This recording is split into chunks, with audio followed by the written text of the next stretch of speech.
Yes జమ్మూలోని Shambhu ఆలయాన్ని target చేశారు Pak రేంజర్లు. PoJK నుంచి ఆలయం లక్ష్యంగా కాల్పులు జరిపారు. పాక్ దాడుల్లో ఆలయం స్వల్పంగా దెబ్బతిన్నది. ఆలయ ప్రాకారం స్వల్పంగా ధ్వంసమైంది. గత 15 రోజులుగా జమ్మూ లక్ష్యంగా పాక్ రేంజర్లు కాల్పులు జరుపుతూనే ఉన్నారు. ప్రజలు, ఆలయాలు, ప్రార్థనా మందిరాలను సైతం టార్గెట్ చేస్తూ ఉన్నారు. పిఓజేకే నుంచి ఆలయం లక్ష్యంగా పాక్ రేంజర్లు కాల్పులు జరిపారు. స్వల్పంగా ఆలయం డ్యామేజ్ అయింది. జమ్మూలో ఉన్న శంభు ఆలయాన్ని టార్గెట్ చేశారు పాక్ సైనికులు. పక్కన విజువల్స్లో మీకు కనిపిస్తోంది జమ్మూలో పాక్ టెర్రరిస్ట్ లాంచ్ ప్యాడ్స్ పేల్చివేత దృశ్యాలు కూడా మీరు ఒక్కసారి చూడొచ్చు. అది ఏదైతే పాకిస్తాన్లో ఉన్న టెర్రరిస్ట్ లాంచ్ ప్యాడ్స్ పేల్చివేత దృశ్యాలు మీరు ఇక్కడ ఒకసారి చూడొచ్చు. శంభు ఆలయం గోపురం కూడా విరిగిపడింది. సో పాక్ రేంజర్ల కాల్పుల్లో గత 15 రోజులుగా జమ్మూ లక్ష్యంగా పాక్ రేంజర్లు కాల్పులు జరుపుతూనే ఉన్నారు. జమ్మూలో శివాలయాన్ని టార్గెట్ చేసింది పాకిస్తాన్. పిఓజేకే నుంచి ఆలయం లక్ష్యంగా పాక్ రేంజర్లు కాల్పులు జరుపుతూ ఉన్నారు. స్వల్పంగా ఆలయం కూడా ధ్వంసమైంది. ఇది లేటెస్ట్ బ్రేకింగ్. అండ్ నెక్స్ట్ పక్కన విజువల్స్లో మీకు కనిపిస్తోంది పాకిస్తాన్లో ఉన్న పాక్ టెర్రరిస్ట్ లాంచ్ ప్యాడ్స్ మొత్తం కూడా ధ్వంసమైపోయిన దృశ్యాలు, వాటిని మన వాళ్ళు పేల్చివేసిన దృశ్యాలు కూడా మీరు గమనించవచ్చు.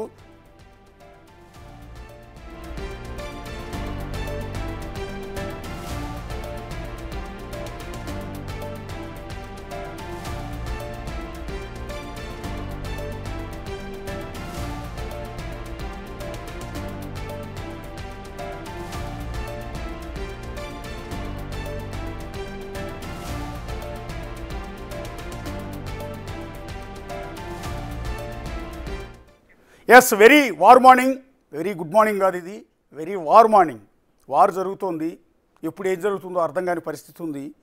బోర్డర్ దగ్గర మొత్తం ఉద్రిక్తంగా ఉంది. అందువల్ల మనం ఇప్పుడు గుడ్ మార్నింగ్లు, గుడ్ ఆఫ్టర్నూన్ చెప్పుకునే పరిస్థితిలో లేము.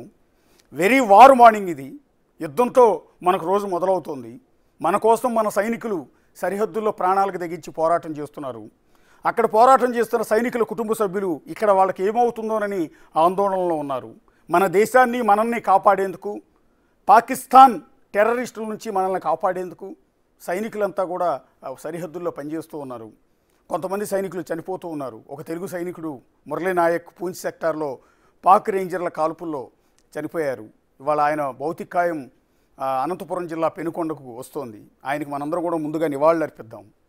ఎందుకంటే మన కోసం, కేవలం మన కోసం, మన దేశం కోసం మురళీ నాయక్ ప్రాణాలు అర్పించాడు. సో మురళీ నాయక్కు బిగ్ టీవీ తరపున నివాళులు అర్పిస్తూ ఉన్నాము. ఆయన చేసిన సేవలను కూడా ఒకసారి గుర్తు చేసుకోవాల్సిన అవసరం ఉంటుంది. సో అందుకే నేను చెప్పింది వెరీ వార్ మార్నింగ్ అని. గుడ్ మార్నింగ్ చెప్పడం లేదు, చెప్పుకునే పరిస్థితి కూడా మనకి లేదు. ఒకసారి మా కొలీగ్ శివ ఉన్నారు ఢిల్లీలో. ఎంటైర్ యుద్ధానికి సంబంధించిన అప్డేట్స్ అన్నీ కూడా మానిటర్ చేస్తున్నారు ఢిల్లీ నుంచి. అటు సెంట్రల్ గవర్నమెంట్కి సంబంధించి మూమెంట్ ఏంటి అనేది ఎప్పటికప్పుడు అప్డేట్స్తో పూర్తి సమాచారాన్ని ఇస్తున్నారు శివ. ఎట్లా మొత్తం ఇప్పటివరకు మీ దగ్గర ఉన్న ఓవరాల్ అప్డేట్స్ ఏంటి? యుద్ధానికి సంబంధించి భారత ప్రభుత్వం తీసుకున్న డెసిషన్స్ ఏంటి? ఏం జరగబోతోంది? రైట్ అశోక్, నిన్న రాత్రి జమ్మూ కాశ్మీర్, అలాగే పంజాబ్, రాజస్థాన్, గుజరాత్, హర్యానా వీటన్నిటిపై కూడా డ్రోన్లతో పాకిస్తాన్ విరుచుకుపడుతోంది. అంటే ప్రతిసారి కూడా దాడి చేసి ప్రతి దాడిని ఎదుర్కొంటుంది.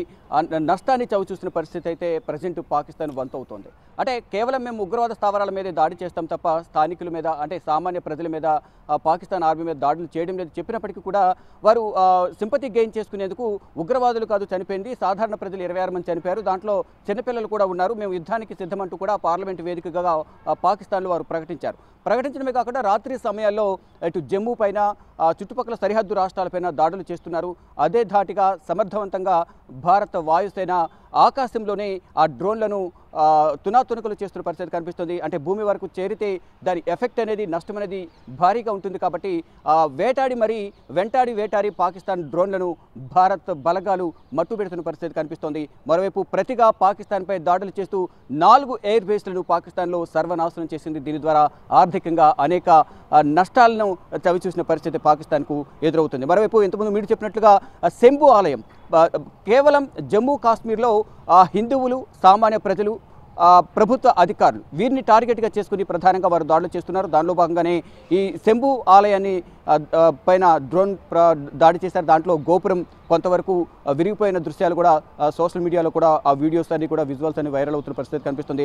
అంటే ఇటు పెహల్గాంలో కూడా హిందువులే టార్గెట్గా 26 మందిని వారు హతమార్చారు కాల్పుల ద్వారా. దాని తర్వాత భారత్ తీసుకున్న కఠిన నిర్ణయాలతో వారు అసంతృప్తి, అసహనం, ఆగ్రహం వ్యక్తం చేస్తూ ఏం చేయాలో పాలుపోక ఈ విధంగా దాడులకు తెగబడుతున్నారు. ఏదో ఒక విధంగా నష్టాన్ని మిగల్చాలి భారత్కు అనేది కూడా వారు భావిస్తున్నారు. దానిలో భాగంగానే నిన్న అవంతిపురాలో కూడా వరుస డ్రోన్ల దాడికి ప్రయత్నించారు. అవంతిపురాలో కూడా ఇండియన్ ఎయిర్ ఫోర్స్కు సంబంధించిన బేస్కు పేల్చేయాలనే ఉద్దేశంతో వారు దాడి చేశారు. దాన్ని భారత ఆర్మీ వాయుసేన తిప్పికొట్టింది. మరోపు అమృత్సర్లోను హర్యానాలో కూడా డ్రోన్ను ప్రయోగించారు. ఏదైతే సరిహద్దు రాష్ట్రాలు ఏవైతే ఉన్నాయో, ఏవైతే భారత ప్రభుత్వం అప్రమత్తం చేసిందో, అక్కడ అంతా కూడా అలర్ట్గా ఉండాలని తెలియజేసిందో ఆ రాష్ట్రాలన్నింటి మీద కూడా వరుసగా దాడులు చేస్తూ పాకిస్తాన్ డ్రోన్లను ప్రయోగిస్తోంది. ఆ డ్రోన్లన్నింటిని కూడా మన దగ్గర ఉన్న అత్యాధునిక టెక్నాలజీ ఏదైతే ఉందో, మన దగ్గర ఉన్న క్షిపణుల ద్వారా, యాంటీ డ్రోన్స్ ద్వారా, అది S-400 కానీ L-70 ZUS-23 షిల్కా యాంటీ డ్రోన్స్ ద్వారా.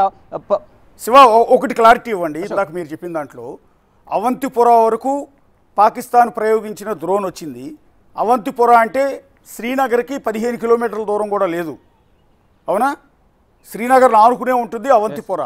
అక్కడ వరకు డ్రోన్ ఎలా రాగలిగింది అంటే సరిహద్దు నుంచి కనీసం 150 కిలోమీటర్లు జర్నీ చేసి వచ్చింది.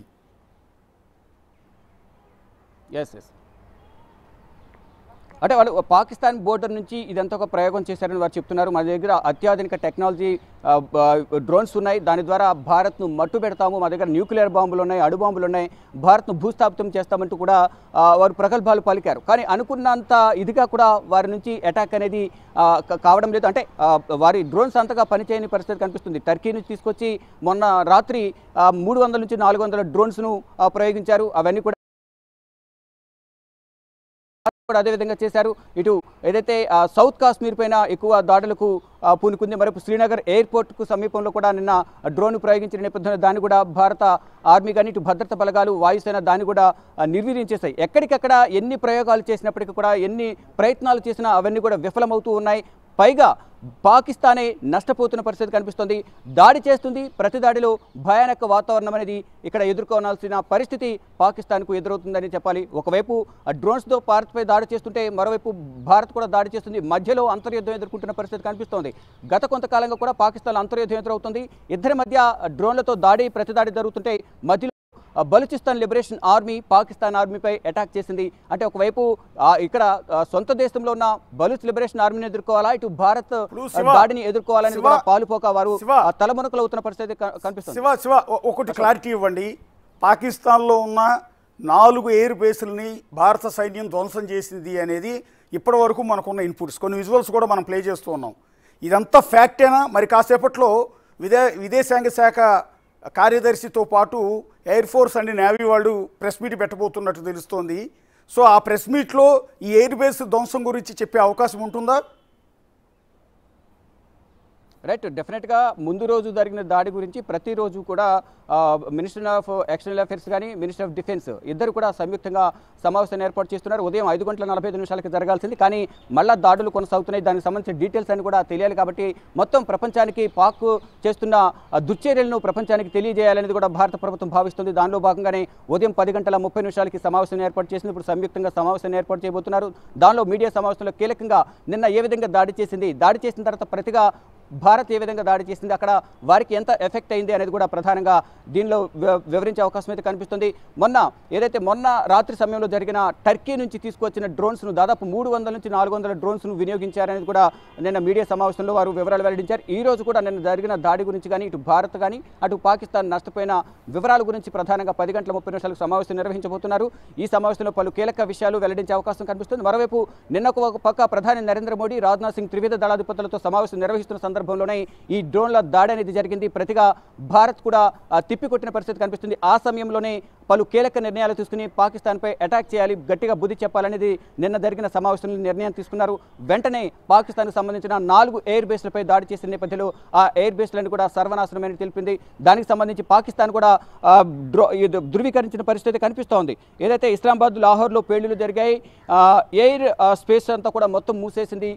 గత కొన్ని రోజుల నుంచి కూడా విమాన రాకపోకలన్నీ కూడా గగనతలం మీద అక్కడ పాకిస్తాన్ గగనతలం మీద విమాన రాకపోకలు కంప్లీట్గా నిలిచిపోయాయి. ఇటు భారత్ నిలిపివేసిన నేపథ్యంలో అటు చుట్టుపక్కల దేశాలన్నీ కూడా విమాన రాకపోకలు పాకిస్తాన్కి సంబంధించి నిలిపివేసిన నేపథ్యంలో ఇటు విమాన రంగానికి కూడా భారీగా నష్టం వాటిల్లింది. మరోవైపు నిన్న జరిగిన డ్రోన్లు దాడి జరుగుతుంటే మరోవైపు సివిలియన్స్ మొత్తం సాధారణ ప్రజలు ప్రయాణించే విమానం కూడా అటువైపు వస్తుంది. దాన్ని డైవర్ట్ చేయడానికి ఇటు భారత్పై డ్రోన్లతో దాడి చేస్తూ ఒకవేళ భారత్ డ్రోన్లతో దాడి చేస్తే ఎక్కడ వెళ్ళి విమానాన్ని తేలితే ఆ అపవాదు భారత్ మీద నెట్టివేయాలనే ఉద్దేశంతో ఒకవైపు సివిలియన్ ఈ విమానాలు కూడా రన్నింగ్లో ఉన్న సందర్భంలోనే డ్రోన్లు ప్రయోగిస్తుంది పాకిస్తాన్. అంటే ప్రతి ఒక్క సందర్భంలో కూడా వక్ర బుద్ధి అనేది పాకిస్తాన్ చూపిస్తోంది. అంటే కుక్కతో ఒక వంకరలాగా ఎన్నిసార్లు ప్రయత్నించినా విఫలమైనప్పటికీ కూడా మళ్ళా భారత్పై దాడి చేసి ఏదో ఒక విధంగా నష్టాన్ని మిగిల్చాలి భారత్కు అనేది కూడా ప్రయత్నాలు చేస్తుంది. కానీ ఎక్కడ కూడా వారు ప్రయత్నిస్తున్న ప్రయత్నాలు మాత్రం సఫలం కావడం లేదు. అన్ని కూడా విఫలమవుతున్న పరిస్థితి భారత్ సమాధానం ఇస్తుంది. నిన్న విపరీతంగా ప్రచారం జరిగింది పాకిస్తాన్లో కరాచీ పోర్టు ధ్వంసం అయిపోయిందని, లేకపోతే వాళ్ళకి సంబంధించిన 4 యుద్ధ విమానాలను మనం కూల్చేసామని, ఇట్లా నానా రకాల ప్రచారం. ఏకంగా చిన్నపిల్లలు ఆడుకునే వీడియో గేమ్స్లో వీడియోలు కూడా తీసుకొచ్చి సోషల్ మీడియాలో పోస్ట్ చేశారు. సరే, నేషనల్ మీడియా మొత్తం వాటిని టెలికాస్ట్ చేసింది. నేషనల్ మీడియాను చూసి రీజనల్ మీడియాగా మనం కూడా దాన్ని ఫాలో అవ్వాల్సి వచ్చింది. సో అందులో ఏది ఫ్యాక్ట్ కాదు. నిన్న సాయంత్రం ప్రెస్ మీట్లో సింపుల్గా తేల్చింది, వాళ్ళు డ్రోన్లు పంపిస్తే ఆ డ్రోన్లని అటాక్ చేసా మాత్రమే, ఇది మాత్రమే ఆపరేషన్ జరిగింది అని. సో ఇవాళైనా ఇది ఫ్యాక్టేనా? ఎందుకంటే వియర్స్ అంతా కూడా కన్ఫ్యూజన్లో ఉన్నారు, భారత ప్రజలంతా కన్ఫ్యూజన్లో ఉంటున్నారు. ఎందుకంటే మనం టెలికాస్ట్ చేసే వార్త 130 కోట్ల మంది భారతీయులను తప్పుదో పట్టించినట్టు అవుతుంది కొన్నిసార్లు. ఎందుకంటే నిన్న నేషనల్ మీడియా చేసిన హడావుడి వల్ల క్రెడిబిలిటీ పోయింది, న్యూస్ ఛానల్స్ క్రెడిబిలిటీ కూడా దెబ్బతినే పరిస్థితి ఉంటుంది. అక్కడ ఏమీ జరగకుండానే జరిగినట్టుగా ఫేక్ వీడియోస్తో టెలికాస్ట్ చేయడం వల్ల. అందువల్ల బిగ్ టీవీ దానికి దూరంగా ఉండదలుచుకుంది. క్రాస్ వెరిఫికేషన్ చేసుకున్న తర్వాత 1-2 సార్లు చెక్ చేసిన తర్వాత టెలికాస్ట్ చేయాలని మనం నిర్ణయం తీసుకున్నాము, ఆ క్రెడిబిలిటీని కాపాడుకునే క్రమంలో. ఇవాళ పాకిస్తాన్లో 4 ఎయిర్ బేస్ల మీద మనం అటాక్ చేసామనేది ఇప్పటివరకు ఉన్న వార్త. విజువల్స్ కూడా వస్తూ ఉన్నాయి. అవి నిజమైన విజువల్సేనా? 4 ఎయిర్ బేస్ల మీద ధ్వంసం జరిగింది నిజమేనా? అంటే ఇప్పటి వరకు అందుతున్న సమాచారం ప్రకారం అయితే అందరూ చెప్తున్నది, సమాచారం అందుతున్నది 4 ఎయిర్ బేస్ల మీద దాడి చేశామనేది కూడా ప్రచారం జరుగుతుంది. దానిలో మాత్రం ఒకటి మాత్రమే వారు ధృవీకరించారు. ఏదైతే నూర్ ఖాన్ ఎయిర్ బేస్పై దాడిని పాకిస్తాన్ ప్రభుత్వం అనేది ధృవీకరించింది, మిగతా 3 ఎయిర్ బేస్లు అనేది వారు ధృవీకరించలేదు. అంటే అక్కడ దాడి జరిగిందా లేదా, అంటే స్వల్పంగా దాడి జరిగిందా, అసలు ఏం జరిగింది అనేది కూడా అధికారికంగా మీరు అన్నట్లు ఇప్పుడు మీడియా సమావేశంలోనే అధికారికంగా అది నిజమా కాదనేది కూడా తెలిసే అవకాశం కనిపిస్తుంది. కానీ 4 ఎయిర్ బేస్లపై మేము దాడి చేశామనేది కూడా భారత్ చెప్తున్నప్పటికీ అంటే ఒక ప్రచారమే తప్ప అధికారికంగా ఎక్కడా లేదు. ఇటు అధికారికంగా ఇటు భారత ప్రభుత్వం వెల్లడించాల్సి ఉంటుంది. కేవలం ఒక ఎయిర్ బేస్కు సంబంధించి మాత్రమే, నూర్ ఖాన్ ఎయిర్ బేస్పై మాత్రమే దాడి జరిగింది అనేది కూడా పాకిస్తాన్ ప్రభుత్వం చెబుతోంది. అయితే మధ్యాహ్నం 12 గంటల వరకు కూడా ఎయిర్ స్పేస్ అంతా కూడా పాకిస్తాన్ క్లోజ్ చేసింది. మరోవైపు పాక్లో ప్రధాన ఎయిర్పోర్ట్లను కూడా రాకపోకలను కూడా క్లోజ్ చేశారు. విమానాలను కూడా పాకిస్తాన్ రద్దు చేసిన పరిస్థితి కనిపిస్తోంది. కానీ ఆ ప్రతి దాడులు అయితే జరుగుతున్నాయి. కానీ ఎవరు దాడి చేయడం వల్ల ఎక్కడ ఎక్కువ నష్టం జరుగుతుంది అనేది మాత్రం ప్రభుత్వం చెప్తే తప్ప, మిగతా ఎక్కడ సోషల్ మీడియాలో వచ్చినా ఎక్కడొచ్చినా కానీ అదొక ప్రచారమే తప్ప అధికారికంగా దాన్ని ధృవీకరించిన అవసరం లేదు. కేవలం PIB ఏదైతే ఫ్యాక్ట్ చెక్ ఏదైతే ఉందో దాంట్లో చెక్ చేయాలంటూ కూడా భారత ప్రభుత్వం చెబుతుంది. మరోవైపు పాకిస్తాన్ కూడా ఇటు భారత్పై మేమే పై చేయి సాధించామంటూ కూడా పాత వీడియోలను ప్రదర్శిస్తూ దానిలో భారత సైనికులు చాలా మంది చనిపోయారంటూ కూడా ప్రచారం చేస్తున్న నేపథ్యంలో ఆ తప్పుడు వార్తలను, అటువంటి తప్పుదో పట్టించే వార్తలు ఎవరు నమ్మకండి. భారత ప్రభుత్వం ఒక ట్విట్టర్ హ్యాండిల్ రన్ చేస్తుంది కాబట్టి దానిలో PIB ఫ్యాక్ట్ చెక్ ఉంటుంది, PIB ప్రెస్ ఇన్ఫర్మేషన్ బ్యూరో ఉంటుంది కాబట్టి దాంట్లో చెక్ చేయండి అంటూ కూడా భారత ప్రభుత్వం చెప్తోంది. ఇక అంటే ఇప్పుడున్న పోటీతత్వాన్ని బట్టి దానికి సంబంధించిన న్యూస్ అంతా కూడా వివిధ రకాలుగా టెలికాస్ట్ అవుతున్న పరిస్థితి కనిపిస్తోంది. అంటే దాడి జరగడం 4 బేస్ల మీద జరిగిందని చెప్తూ ఉన్నారు. మరోవైపు ఇతర కొన్ని ప్రాంతాలు కూడా దాడి జరిగిందని చెప్తున్నప్పటికీ కూడా దానికి అధికారికంగా ధృవీకరణ అనేది లేదు. నూర్ ఖాన్ సంబంధించి ఏదైతే ఎయిర్ బేస్ ఉందో ఆ ఎయిర్ బేస్ మీద మాత్రమే దాడి జరిగిందని. మరోవైపు ఏదైతే ఈ దాడులకు సంబంధించి ఇప్పటి వరకు ప్రధాని నరేంద్ర మోడీ 20 సార్లు సెక్యూరిటీకి సంబంధించిన సమావేశాలు నిర్వహించారు. ఇటు ఒకవైపు ప్రధాని నరేంద్ర మోడీ నిర్వహిస్తున్నారు, కేంద్ర హోంమంత్రి సమావేశాలు నిర్వహిస్తున్నారు, రక్షణ శాఖ మంత్రి సమావేశాలు నిర్వహిస్తూ ఉన్నారు. అంటే ఎక్కడ కూడా ఇటువంటి నష్టం జరగకుండా భారత్కు అన్ని విధాల ప్రయత్నాలు చేసి పాకిస్తాన్లో ఉన్న ఉగ్రవాదాన్ని తిప్పికొట్టాలి, పాకిస్తాన్ గట్టిగా బుద్ధి చెప్పాలనే ప్రయత్నాల్లో భాగంగా భారత్ ఉంది. కానీ ఉగ్రవాద స్థావరాలే మా టార్గెట్ అంటూ భారత్ చెప్తుంటే సామాన్య ప్రజలు హిందూ దేవాలయం మా టార్గెట్ అంటూ కూడా వారు దాడులు చేస్తున్నారు. దాంట్లో ఒక అడిషనల్ డిప్యూటీ కమిషనర్ కూడా ఈరోజు చనిపోయిన పరిస్థితి కనిపిస్తుంది. అతని ఇంటి మీద దాడి చేసిన నేపథ్యంలో ఆయన మృతి చెందారు తీవ్ర గాయాలతో. ఇలా సామాన్య ప్రజలను ఇబ్బందులకు గురి చేస్తూ కూడా ఈ డ్రోన్ల ద్వారా దాడి చేస్తుంది పాకిస్తాన్. కానీ భారత ప్రభుత్వం మాత్రం, భారత వాయుసేన మాత్రం ధీటుగా సమాధానం చెప్తుందని చెప్పుకోవాలి. Thank you Shiva.